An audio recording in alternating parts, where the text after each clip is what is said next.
Здравствуйте. Время новостей на АТР. Сегодня 28 июня, вторник. Это 852-й день аннексии Крыма. Украина отмечает 20-ю годовщину с момента принятия Конституции. Основной документ страны Верховная Рада приняла в ночь на 28 июня 1996 года. Сегодня в парламенте выступил президент Петр Порошенко. Говорил об изменениях, которые еще нужно вносить в Конституцию, и очередной раз пообещал национальную автономию крымским татарам. Детали в сюжете.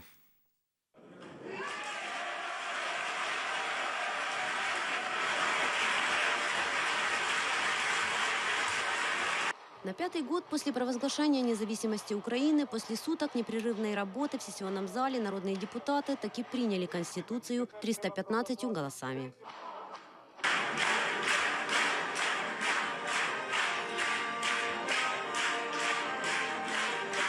С тех пор ее меняли и дополняли 4 раза в 2004, 2011, 2013 и 2014 годах. Сегодня в парламенте рядом с депутатами люди-ровесники Конституции, военные и народные депутаты, которые принимали Конституцию.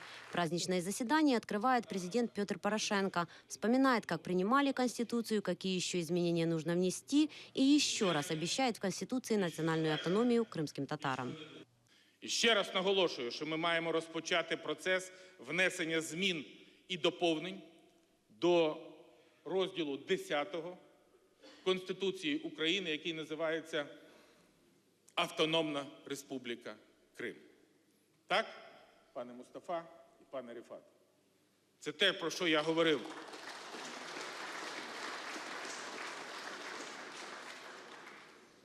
Під час урочистого засідання і буду повторювати разом. Вони, ці зміни, повною мірою витікають з невід'ємного права кримсько-татарського народу на самовизначення у складі суверенної та незалежної української держави.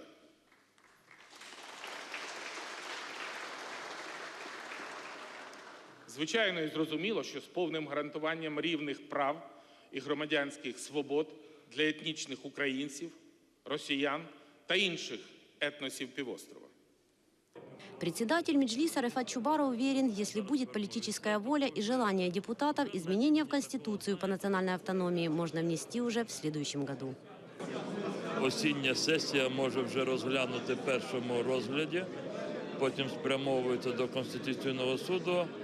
При наявності доброї волі це буквально місяць максимум для розгляду, і потім вже на першу сесію, яка розпочнеться у 2017 році, у лютому, і до травня достатньо терміну, щоб все це розглянути. Но не все народные депутаты готовы сразу поддержать изменения по автономии. Кто-то за, не колеблясь, а кому-то для таких изменений не время. Настільки важливе рішення, а після проголошення з трибуни треба обговорити спочатку для того, щоб зрозуміти, чи ми будемо за це голосувати. Я думаю, що це буде велика дискусія, як мінімум, на фракції, а можливо і на проводі партії. Ми зараз пропонуємо сфокусуватися на діях. Та сама ефективна робота з людьми, що там залишаються, а більшість татар залишилися в Криму, в окупованому Криму. Підтримка їх, донесення до них інформації, донесення до них розуміння, що Україна їх любить, потребує і чекає. І що Україна не відмовиться ніколи від Криму. Це все набагато важливіше, ніж намальовані обіцянки, які потім не будуть втілюватися. Ми відразу підтримували і кримсько-татарський народ, і тих українців, які живуть в Криму, а не проросійських маріонеток, які не поважали права, в першу чергу, кримських татар. То, думаю, ситуація була б іншою зараз. Ярослав Кензер, один из депутатов, принимавших Конституцию, вспоминает, разговоры о национальной автономии крымских татар велись еще в 1996-м. Говорит, если бы тогда удалось ее утвердить, возможно, и Крым бы не потеряли. Сталося так, як сталося, і ми просто підіграли тоді всім тим промосковським, антиукраїнським рухам, персоналіям. І маємо тепер, на превеликий жаль, те, що маємо. На жаль. І зразу після прийняття акту відновлення державної незалежності світлої пам'яті В'ячеслав Чорновіл, як зараз пам'ятаю, він постійно наполягав на тому, щоби якщо вже говорити про кримську автономію, то це має бути національно-кримська татарська автономія. Наталка Калинка, Эльдар Тарахташ, Заман, АТР. Родственники крымских политзаключенных опасаются, что им не позволят общаться с заключенными вживую. Об этом заявил один из координаторов объединения родственников крымских политзаключенных «Крымская солидарность» Диля Ермеметов.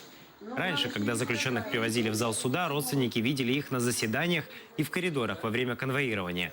Теперь суд проводят через видеоконференцию, и родственники не могут пообщаться с заключенными. В каком формате прошел? В формате видеоконференции. То есть они зашли в какую-то комнату, сели напротив видеокамеры и таким образом общались с судом. Ну и мы потом, когда суд ушел на рассмотрение, мы могли хотя бы поздороваться и передать привет. И как нам дали понять, что это теперь будет со всеми ребятами, то есть моего отца и остальных ребят, будет это та же самая участь казаться. Якобы они обиделись, что мы приезжаем поддерживать ребят наших, отцов, мужей. Я не знаю, как это, что это за обида такая и во что мы играем. Поэтому теперь мы будем вот только в таком варианте.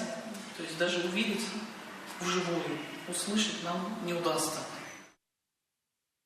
В детских садах оккупированного Крыма не хватает медработников. Медики не идут в дошкольные учреждения, потому что им не засчитывается медицинский стаж.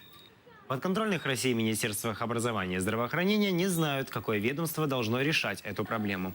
А дети под угрозой, ведь первую медицинскую помощь при возможных травмах и заболеваниях им никто не окажет. Сказать о том, что это страшно, это ничего не сказать. Слава богу, что не случается никаких травм пока.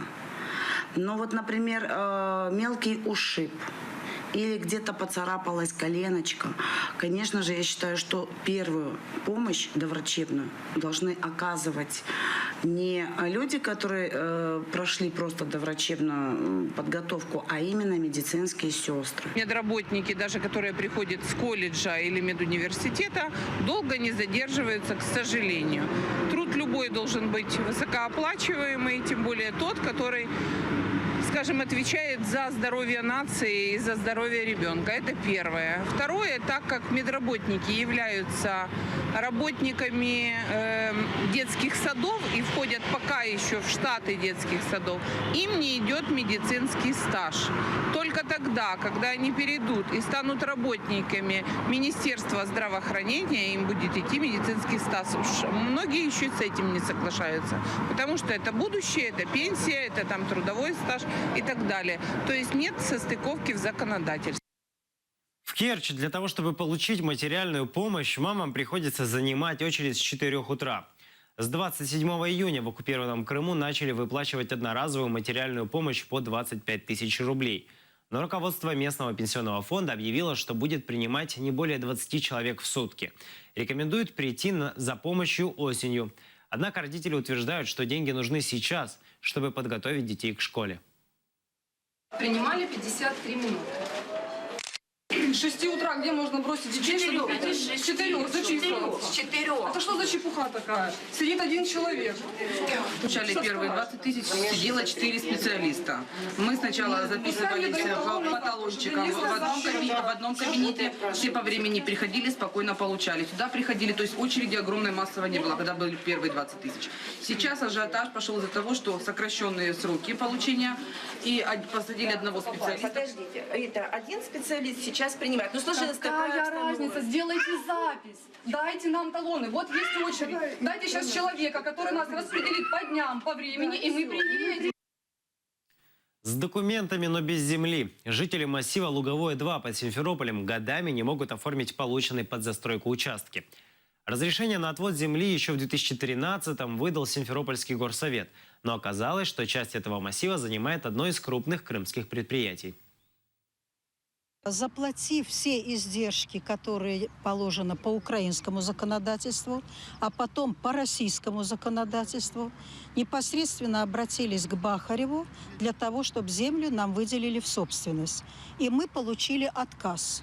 более 180 человек. Какой документ подтверждает вот этого пользования, никто не видел. Возможно, это если сельхозназначение, так они это не используют. Там вот выходные пейнтбол играют в этом свинарнике бывшем. Моя жена повторно хотела обратиться с заявлением в горсовет о выделении участка. Ей сказали, что мы вам не можем выделить, потому что у вас уже есть. Но она говорит, как есть, у меня есть просто решение. Они говорят, вы уже у нас в базе в компьютерной есть, как получившее лицо участок. Как может быть земля фиолента, если она роздана кусками? Там кусок, тут кусок, сзади кусок, а люди, которые в центре, получается, им земли нету, фиолент. Как это? Жители Джанкойского региона требуют отремонтировать мост через реку Победная. Он обрушился 22 мая прошлого года. С тех пор жители 8 сел вынуждены переплачивать и тратить дополнительное время на дорогу. Оккупационные власти пообещали все отремонтировать, объявили о выделении 95 миллионов рублей. Однако мост даже не начали ремонтировать.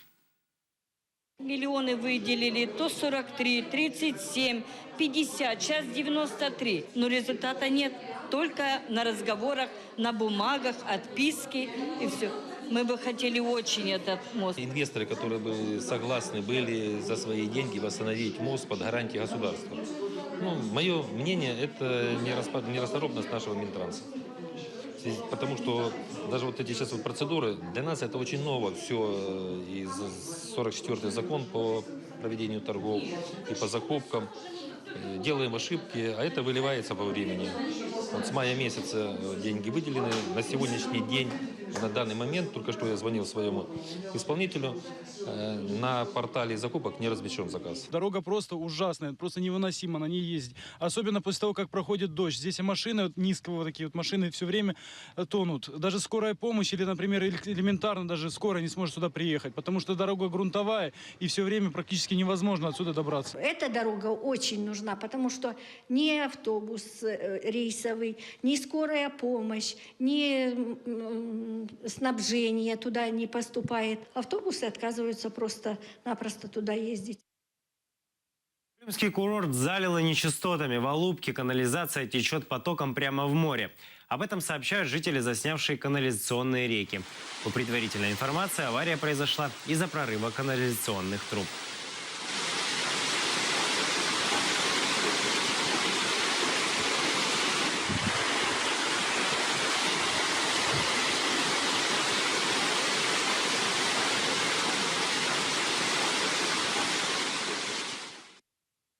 Севастополь стал жертвой непогоды. Вчера в городе была гроза, ливень и сильный ветер. Возле театра Луначарского на дороге лежат ветки вековых платанов. Улица Нахимова превратилась в реку, артиллерийская бухта полностью затоплена. А центр города парализован из-за транспортного коллапса.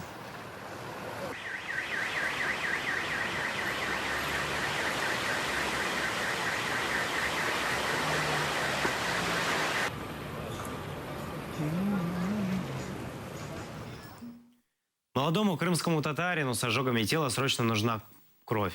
У Рамазана Джемилева обгорело 75% тела. Сейчас он находится в 6-й городской больнице Симферополя. Ему нужна донорская кровь. Родители просят о помощи неравнодушных крымчан. Кровь необходимо сдать завтра с 9 до 16. Донорам выдадут талончики, на которых надо указать: Джемилев Рамазан, ожоговое отделение 6-й городской больницы. С собой иметь паспорт, СНИЛС и полис медицинского страхования.